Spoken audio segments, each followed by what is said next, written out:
जय हिंद दोस्तों। तो आज के वीडियो में हम बात करने जा रहे हैं हाइपरनेट्रेमिया। हाइपरनेट्रेमिया के आपने केसेस देखे होंगे हॉस्पिटल में भी बहुत रेयर होते हैं, लेकिन हम आज डिस्कस करने जा रहे हैं हाइपरनेट्रेमिया क्या होता है। ठीक है, let start the video. Hypernatremia देखो तीन वर्डों से मिलकर बना हुआ है, हाइपर, नेट, नेट और ईमिया। ठीक है, तो हाइपर जो है, हाइपर का मतलब होता है तो दोस्तों इंक्रीज एंड एक्सेसिव। ठीक है, समझ रहे हैं आप, ज़्यादा या एक्सेसिव इंक्रीज हो गया।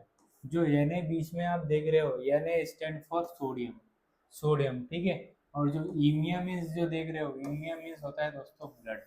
तो हाइपरनेट्रेमिया में क्या हुई, hypernatremia is a condition in which sodium level is increased than normal level. ठीक है, नॉर्मल लेवल से सोडियम का लेवल बढ़ जाना।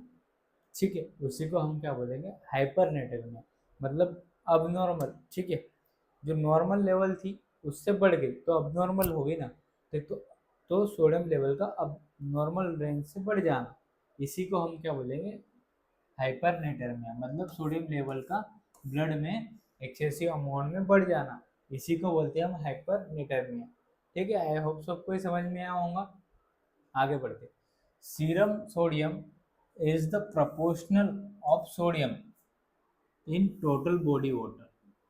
समझिए क्या बोलना चाह रहा है, serum sodium is the proportional of sodium. Serum sodium किसका प्रोपोर्शनल है, सोडियम का, इन द बॉडी वाटर। ठीक है, in the body water, if total body if body water is low, serum sodium is, simple सी बात है इसका, सीधा सिंपल है, समझने के लिए समझा रहा हूँ। Serum sodium directly proportional to the total body water. यदि आपके शरीर में टोटल बॉडी वाटर कम हुआ, लो हुआ, तो क्या होगा, सोडियम कंसंट्रेशन हाई हो जाएगा, तो हाइपरनेट्रेमिया हो गया। तो सिंपल सा बात है, sodium directly proportional to total body water, total body water के डायरेक्टली प्रोपोर्शनल है। मतलब बॉडी वाटर यदि इंक्रीज हो जाएगा तो सोडियम लेवल में भी डिक्रीज हो जाएगा। ठीक है, यदि बॉडी वाटर डिक्रीज हुआ तो क्या होगा, सोडियम कंसंट्रेशन इंक्रीज हो जाएगा। समझ गया यहाँ तक के, आगे बढ़े। जो नॉर्मल सीरम सोडियम का लेवल 145 मिलीग्राम पर लीटर है। Okay, normal range. Acute hypernatremia में मतलब less than 40 hours, less than 48 hours है सोडियम, तो हम उसको एक्यूट हाइपरनेट्रेमिया बोलते हैं। यदि 48 आवर्स तक के है, यदि क्रोनिक हाइपरनेट्रेमिया है मतलब मोर देन 48 आवर्स से ज़्यादा हो गया उसको, 48 घंटे से ज़्यादा हो गया, तो उसको क्रोनिक हाइपरनेट्रेमिया बोलेंगे। ठीक है, आई होप तो आज तक के समझ में आया होगा। आगे बढ़ते हैं, ठीक है, डिस्कस करते हैं cause of hypernatremia. Causes of hypernatremia, hypernatremia के क्या क्या कारण हो सकते हैं। ठीक है, क्या क्या कारण हो सकते हैं। ओके, चलिए एक एक करके डिस्कस करते हैं। पहला है हाइपोवोलेमिक हाइपरनेट्रेमिया। हाइपोवोलेमिक और हाइपरनेट्रेमिया समझ रहे हैं आप, यदि शरीर में टोटल बॉडी वाटर डिक्रीज हो जाएगा तो क्या होगा, सोडियम लेवल इंक्रीज हो जाएगा। तो ये एक पहली condition, hypovolemic hypernatremia. Okay, second condition euvolemic hypo hyper hypernatremia. Euvolemic और हाइपरनेट्रेमिया, इसमें क्या होगा, नियर और नॉर्मल टोटल बॉडी सोडियम, मतलब नॉर्मल लेवल ही है ये, near sodium level body, total body normal sodium level जो है, यदि वो नियर नॉर्मल ही है, बट क्या हो रहा है, इसमें क्या हो रहा है, टोटल बॉडी वाटर डिक्रीज हो जा रहा है। टोटल बॉडी वाटर इसमें डिक्रीज हो रहा है, लेकिन वो नॉर्मल, सोडियम लेवल नॉर्मल है, नियर और नॉर्मल है, बट जो टोटल बॉडी वाटर जो था वो डिक्रीज हो जाएगा, तो क्या होगा, ये भी क्या हाइपरनेट्रेमिया कॉज करेगा। तीसरी चीज, यदि हाइपर वो वोल्यूमिक एंड हाइपर नेट्रेमिया, अब क्या हो रहा है देखिए, वॉल्यूम भी बढ़ रहा है, टोटल बॉडी वाटर भी बढ़ रहा है, लेकिन उसके साथ साथ सोडियम भी बढ़ रहा है। जो फ्लूइड वगैरह दे रहे हैं उसमें सोडियम जा रहा है, तो वॉल्यूम तो इंक्रीज हो रहा है, लेकिन क्या हो रहा है, हाइपरनेट्रेमिया भी तो हो रहा है। ठीक है, ये कॉज है। चलिए, वाटर लॉसेस के कारण भी क्या होता है, हाइपरनेट्रेमिया होता है। मतलब जीआई ट्रैक के थ्रू लॉस हुआ, मतलब जैसे कि डिहाइड्रेशन हुआ। ठीक है, डिहाइड्रेशन के कारण भी क्या होगा, हाइपरनेट्रेमिया। डायरिया हो गया, किसी को लूज मोशन लग गया, उसके कारण भी क्या क्या हो सकता है, हाइपरनेट्रेमिया। क्योंकि सोडियम, इसके थ्रू क्या होगा, वाटर लॉस होगा, लेकिन सोडियम लॉस नहीं हो रहा, तो सोडियम अपनी बॉडी में कंसंट्रेशन इंक्रीज होगा। वोमिटिंग, वोमिटिंग के कारण भी क्या होगा, हाइपरनेट्रेमिया होगा। फीवर के कारण भी हाइपरनेट्रेमिया हो सकता है, क्योंकि फीवर में क्या होता है, एक्सेसिव स्वेटिंग निकलती है, स्वेटिंग के कारण पसीने से बाहर पानी बाहर निकलता है। ठीक है, मतलब लॉस ऑफ वाटर हो ही रहा है, टोटल बॉडी वाटर लॉस हो रहा है, तो सोडियम कंसंट्रेशन इंक्रीज होगा। यूरिनरी लॉस, यूरिन के थ्रू भी फ्लूइड बाहर निकल रहा है, लेकिन सोडियम नहीं निकल रहा, सोडियम का रीअब्जॉर्प्शन हो रहा है, तो सोडियम बढ़ जा रहा है शरीर के अंदर, तो भी क्या होगा, हाइपरनेट्रेमिया होगा। ऑस्मोट ऑस्मोटिक डाययूरेटिक्स देते हैं अपन, जिससे कि सेरेब्रल एडिमा वगैरह रहता है, जैसे मेनिनडोल। मेनिनडोल यदि आप किसी पेशेंट को दोगे तो ये भी क्या रहेगा, करवाता है, डाययूरेसिस करवाता है। ठीक है, इसके कारण भी क्या होगा, हाइपरनेट्रेमिया होगा। डायबिटिक कीटो एसिडोसिस में भी क्या होता है, हाइपरनेट्रेमिया होता है। डायबिटिक्स, डायबिटीज मतलब शुगर, कीटो एसिडोसिस मतलब कीटोन प्रेजेंट रहेंगे, और एसिडोसिस में पीएच लो, पीएच जो रहेगा वो लो रहेगा, और एसिडोसिस हो जाएगा, एसिड ज़्यादा हो जाएगा। ठीक है, तो डायबिटिक कीटो एसिडोसिस में भी क्या होगा, हाइपरनेट्रेमिया होगा। ठीक है, और एक चीज़, hyper osmolar non ketotic status. ठीक है, इसको हम बोलते हैं HON के, होम। ठीक है, इसमें क्या होगा दोस्तों, ये ऐसी कंडीशन रहती है जिसमें कि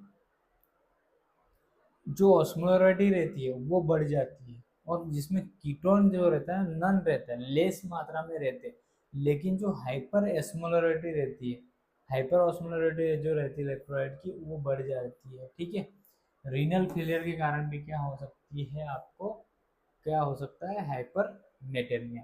तो ये तो कुछ कारण थे हाइपर नेटेरिया के, कि क्या क्या कारण हो सकते हैं। ठीक है, आगे बढ़ते हैं और देखते हैं। ठीक है, ओके, आगे बढ़ते। सोडियम रिटेंशन होगा तो क्या हो सकता है, किसके कारण हो सकता है, हाइड्रोजेनिक हो सकता है। हाइड्रोजेनिक मीन्स क्या हो सकता है, large volume of hypo and hypertonic solution दे रहे हैं आप, स्लाइन दे रहे हो, सोडियम क्लोराइड दे रहे हैं, तो भी इसके कारण सोडियम रिटेंशन हो सकता है, हाइपरनेट्रेमिया हो सकता है। और दूसरा, सोडियम बाई कार्बोनेट दे रहे हैं, इसके कारण भी क्या हो सकता है, हाइपरनेट्रेमिया हो सकता है। चलिए, क्लिनिकल मैनिफेस्टेशन की बात करते हैं, इसके साइन और सिम्टम्स की बात करते हैं। क्या क्या दिखेगा आपको, due to cerebral dehydration, cerebral dehydration के कारण क्या हो सकता है, ऑस्मोटिक डीमाइलिनेशन हो सकता है, डीमाइलिनेशन हो सकता है, जो माइलिन शीथ रहती है जो, तो वो प्रॉपर तरीके से जो नर्व है वो काम नहीं करेंगी, डीमाइलिन, जो माइलिन शीथ है वो प्रॉपर तरीके से काम नहीं करेगी सेरेब्रल डिहाइड्रेशन के कारण। ठीक है, दूसरी चीज़ क्या मिलेगी आपको, थ्रस्ट मिलेगी, प्यास मिलेगी। तीसरी चीज़ क्या मिलेगी, वीकनेस मिलेगी। चौथी चीज़ क्या मिलेगी, इरिटेबिलिटी, इरिटेबिलिटी इरिटेबिलिटी देखने को मिल सकती है पेशेंट में। डिजीनेस, चक्कर आ सकते हैं पेशेंट को, सर घूम रहा है ये कंप्लेन कर सकता है। डेलीरियम मतलब कंफ्यूजन हो सकता है, मेंटल स्टेटस ऑफ फुल्ली सही नहीं रह सकता है, सेंसरम अल्टरेशन रह सकता है। ठीक है, मेंटल स्टेटस सीवियर यदि रहा तो क्या हो सकता है, सीजर और कोमा की स्थिति आ सकती है। ठीक है, आई होप तो समझ में आया होगा। इसमें सोडियम लेवल इंक्रीज हो जाता है, ऑस्मोटिक डिमाइनेशन होना चालू हो जाती है। नौवा, रेयरली है बट क्या हो सकता है, रप्चर ऑफ सेरेब्रल वेन, क्या हो सकता है, रेयरली है लेकिन हो सकता है कभी कभार, कि सेरेब्रल वेन रप्चर हो सकती है हाइपरनेट्रेमिया के कारण। क्या होगा, कोजिंग, यस से एच मतलब सेरेब्रो सेरेब्रल सब सब एरेक्नोइड हेमरेज हो सकता है, सब एरेक्नोइड हेमरेज हो सकता है। एंड फोकल आईसी ब्लीड, ठीक है, इंट्राक्रैनियल ब्लीड हो सकता है। ठीक है, तो ये चीज़ हो सकती है क्लिनिकल मैनिफेस्टेशन है हाइपर नेटरमिया के। चलिए आगे, इन्वेस्टिगेशन क्या भिजवाएंगे आप चेक करने के लिए? आरएफए इनर फंक्शन टेस्ट करवा लिए, जिसमें सोडियम पोटेशियम हमको समझ में आ जाएगा, ठीक है। और रूटीन टेस्ट करवा सकते हैं आप अदर चीज़ें फाइंड आउट करने के लिए। मैनेजमेंट की बात करें तो इनिशियल फ्लूइड रिप्लेसमेंट मैनेजमेंट है इसका, रिप्लेसमेंट मैनेजमेंट है इसका, कि क्या करना है आपको, फ्लूइड देना है, जितना फ्लूइड लॉस हुआ है उतना फ्लूइड दे दीजिए। जैसे कि एक आइडियल फॉर्मूला बता रहा हूँ आपको, टोटल टोटल बॉडी वाटर, जैसे कि 0.6 इंटू टोटल बॉडी, ये फॉर्मूला है, total body water 0.6 into total body weight in KG. चलिए आगे, अपने को डिजायरेबल टोटल बॉडी वाटर चाहिए, ठीक है। Total body water into current sodium level, अभी सोडियम लेवल की अपनी जांच करवाई तो कितना आया ये, और आइडियल सीरम सोडियम लेवल, मतलब आपको कितना चाहिए, 140 से 145 तक, हमको आइडियली इतना चाहिए। तो क्या करेंगे हम, फॉर एग्जाम्पल लीजिए, 50 kg का आपके पास एक पर्सन है, उसका विथ उसका सोडियम कितना है, 160, ठीक है, सोडियम मिली इक्विवेलेंट पर लीटर आया। तो टोटल बॉडी वाटर कितना चाहिए, 0.6 इंटू 50 kg करेंगे तो 30 लीटर निकल के आएगा आपके सामने। डिजायरेबल टोटल बॉडी वाटर कितना चाहिए आपको, 30 इंटू 160 बाय 140, अपने को मतलब 140 145 आइडियल सीरम सोडियम लेवल रहता है ना, तो अपने को इतना चाहिए। और करंट कितना है उसका, 160, तो क्या कितना आएगा, इसका कितना हो जाएगा, 34.1 लीटर, 34.1 लीटर। आप यदि इनको इंटू करोगे काटोगे तो कितना आ जाएगा, 34.1 लीटर, ठीक है। तो इतना मतलब 3.41 लीटर, ठीक है, इतना आ गया। तो अपने को क्या अपने को क्या करना है, ठीक है, अपने को इतनी चीज आ गई आपको समझ में, कि डिराइवेबल टोटल बॉडी वाटर अपने को निकालना है। तो ये तो हमने निकाल लिया फॉर्मूला से, तो 34.1 लीटर आया, 0.1। आगे बढ़ते हैं, ठीक है। देखिए, वाटर डिफिशिएंट जो कमी हुई है, तो desirable total body water minus present total body water. देखिए, वाटर डिफिशिएंट जो हुआ था, तो अपने पास जो था 34.1, ये अपना डिजायरेबल टोटल बॉडी वाटर चाहिए अपने को इतना, और अपने पास प्रेजेंट टोटल बॉडी वाटर कितना था, 30। तो अपने को वाटर डिफिशिएंट कितना, 4.1, मतलब अपने को 4.1 लीटर की पूर्ति करनी है पेशेंट को, इतना अपने को उसको फ्लूइड देना है, ठीक है।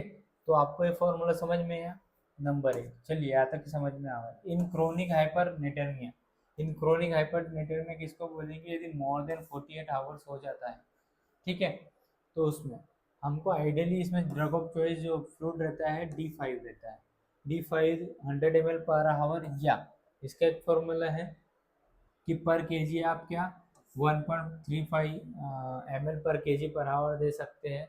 सपोज 60 kg का पर्सन है, ठीक है, तो यदि आप इसका इंटू करेंगे तो 80 ml पर आवर कुछ आएगा, 80 ml पर आवर तक आप दे सकते हैं ये, ठीक है, D5। और उसके साथ कौन सा फ्लूइड, नॉर्मल सलाइन, वो भी हाफ वाली, ठीक है। तीसरा, ओरल यदि ले सकता है तो ओरल, या यदि ओरल नहीं ले सकता अनकॉन्शियस है तो आरटी के थ्रू 100 से 200 अपने को क्या देना है, सिर्फ क्लियर वाटर देना है 2 आवर।